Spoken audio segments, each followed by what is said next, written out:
এই কোথায় যাচ্ছ? বাইরে। কার সঙ্গে? জ্যোতির সঙ্গে।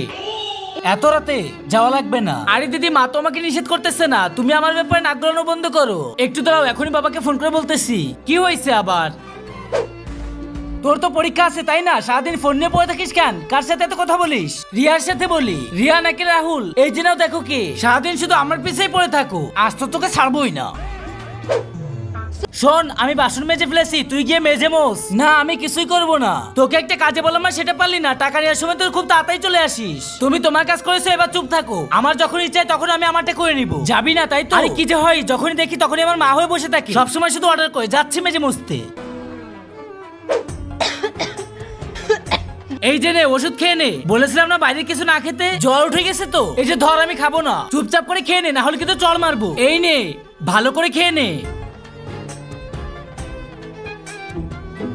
যদিও বকাঝকা করে তবুও আমার খেয়াল রাখে। সত্যি বলতে ও আসলে আমার দ্বিতীয় মা। पल पल